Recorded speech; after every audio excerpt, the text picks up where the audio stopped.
Ciao everybody and welcome back to the Italian kitchen. Today I'm going to show you how I make my homemade pizza. I know it is a very important step in everyone's life. And today it is your day to see how a real Italian person does her own homemade pizza in her kitchen. Honestly, there's nothing special in making homemade pizza. It is very easy and simple. But I don't know why, especially people abroad, do not make their own pizza. I mean, I understand Italians, honestly, because we have pizza places all around town. So we can have all the pizza we want and it is very good almost everywhere. On the other hand, if you think to people living abroad, how can they find a real pizza? It is not very easy for everyone, so why not learning to make your own? When you will discover how easy it is, you will never buy pizza again, or at least, if you don't find the time, you can make it and freeze it for future use. I make my own pizza almost once a week. First of all, because I like homemade things, and you know. And second, because it is very cheap, very easy and super tasty. If you are on a special diet, you can adjust the ingredients and create your own pizza so that you can eat it without any problems. If you are Italian or if you like cooking, I am sure that you have your own perfect pizza recipe. This is only my version. Of course, this doesn't mean that this is the final version forever, because I like improving and I like changing my recipes if I find something better than my version. So if you have any addition or suggestions, please let me know in the comment below. If you do not have your own pizza recipe, if you live abroad or if you want to try a new version, please give my recipe a chance. I hope, especially if you are not Italian and if you live in a foreign country, that you will find a new way to enjoy your pizza at home without buying anything from the restaurant, without any delivery, and whenever you want in your kitchen. This recipe will make a very crispy and thin pizza, which is the one I love. So if you feel you don't like this version, just have a look at the final result and skip my recipe. If you've never made pizza before, you will be surprised to see how easy it is. And I'm so happy to share my recipe with you because I really hope that you will make your own pizza at home. So let's get started and see which are the ingredients. To make 2 pizzas like this, I need 300 grams of flour, so I'm going to measure my flour. For 300 grams of flour, I will be adding 150 grams of lukewarm water. Do not use cold water because this is going to make problems if you want to make your pizza. I will add a pinch of sugar, half a teaspoon, because this will help my yeast to work at its best. Here is my yeast.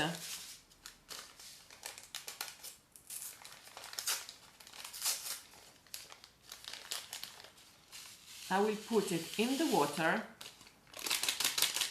and mix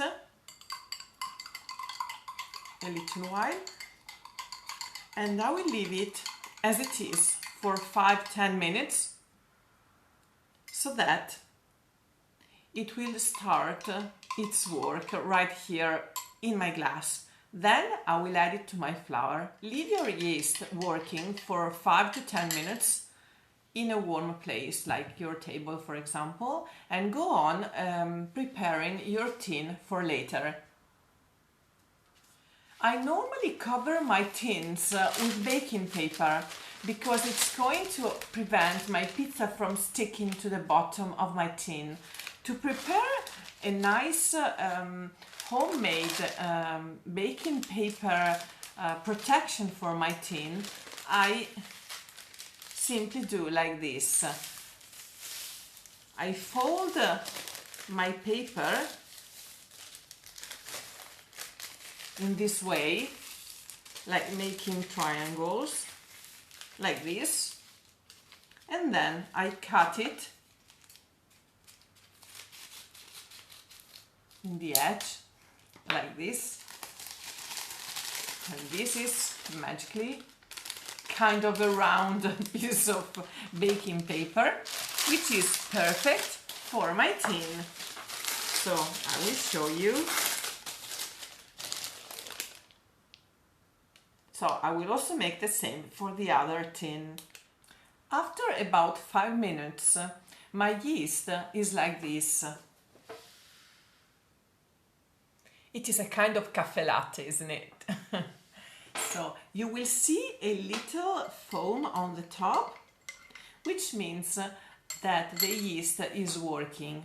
Now we will be moving to my mixer and mix the flour, the water and the yeast, and a little bit of extra virgin olive oil. We are now at my mixer and I am ready to add the water and the yeast, which really looks like a cafe latte, and then some olive oil. So let's get started with my mixer. I will start with speed 1, then move to speed 2 for a little while until everything will be mixed. Then I will leave it working at speed 2 for about 10 minutes until the dough will be very silky and soft.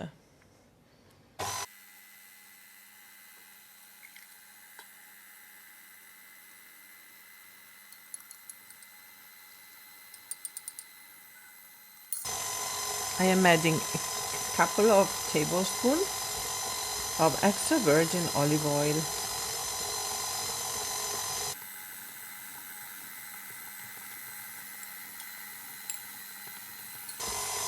Now I'm moving to speed 2.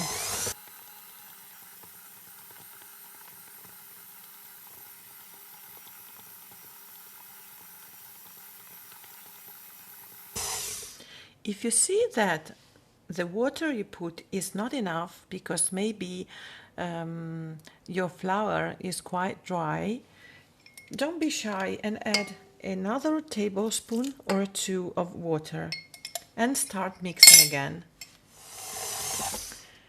After 10 minutes more or less, your pizza dough will be like this.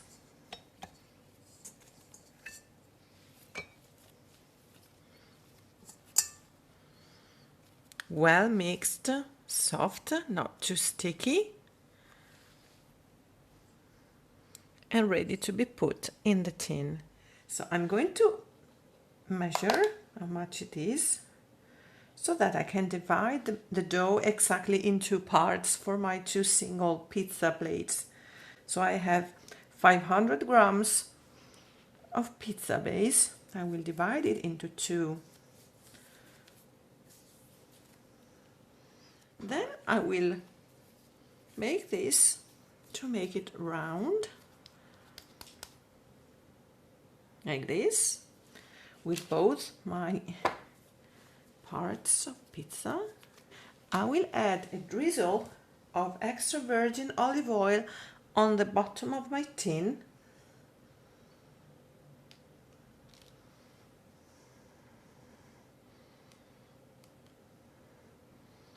Okay, I will use it also to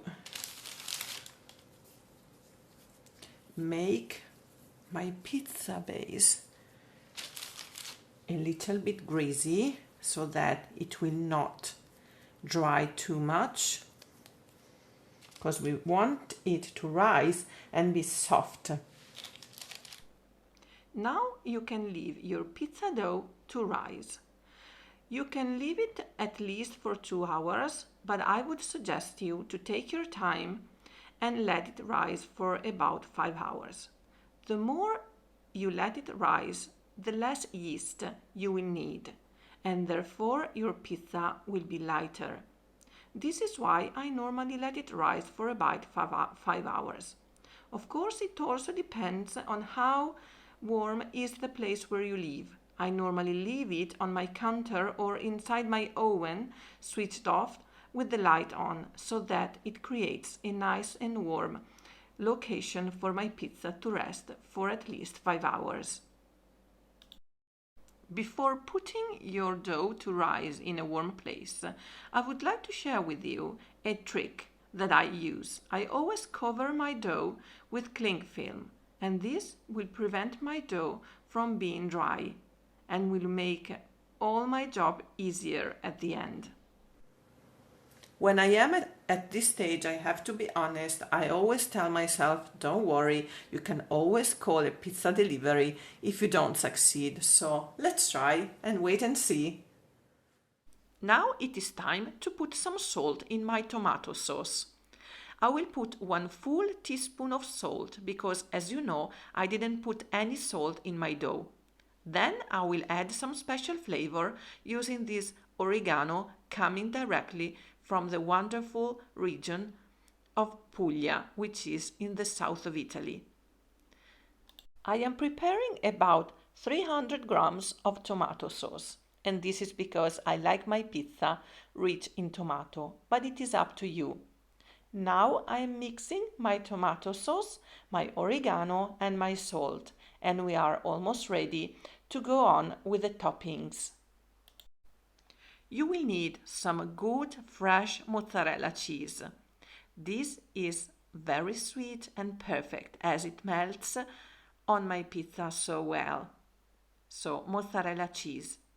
Then you can choose some savory, salty, other cheese like gorgonzola cheese. This comes from the north of Italy. It is a little bit hot and spicy and perfect on my unsalted pizza base. This is why I use this a lot. Then you can choose among a lot of different other toppings such as mushrooms, cherry tomatoes, sausage or anything, as you can see on my table. The reason why I put my pizza dough directly on the pizza tin, it is because now it's going to be very easy to press it and create a proper pizza. If you feel that it is a little bit sticky, and it is, you just need to put some extra virgin olive oil on your fingers. You can do like this, and without any violence but very gently, you have to turn around your pizza dough until you reach the edges of this baking tin.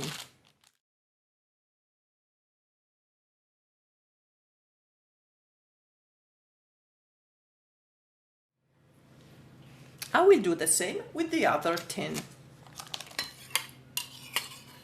I will put the tomato on. So let's start with 3 tablespoons per pizza. Then we will see if we will need any more.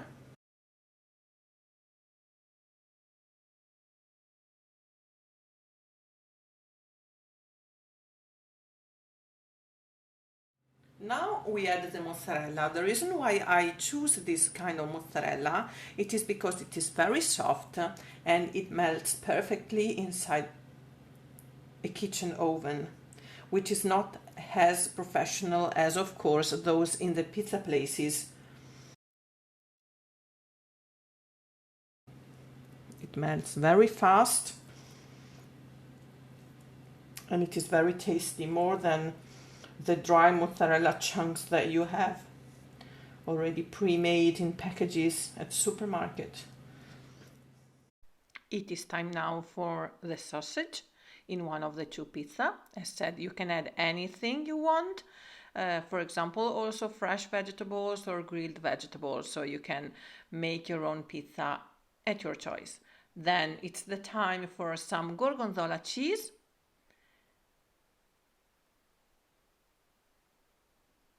Which will be melting with the mozzarella.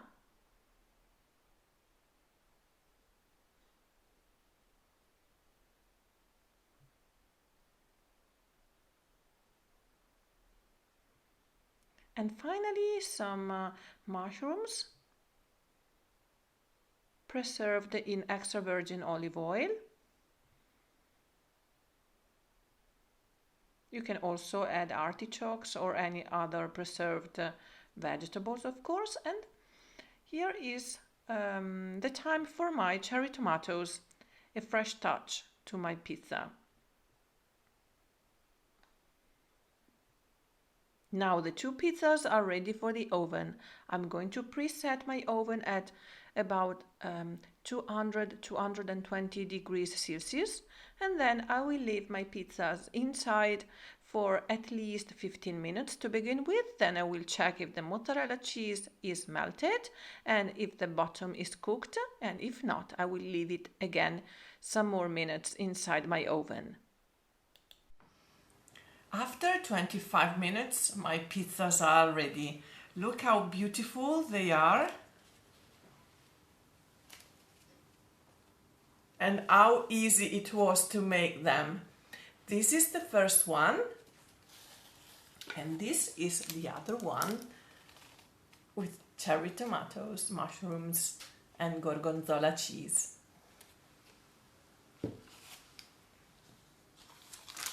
I will put them in a nice dish. And welcome to Italy, thanks to an easy recipe for homemade pizza. You can serve them very hot right from the oven with a drizzle of fresh extra virgin olive oil. So enjoy!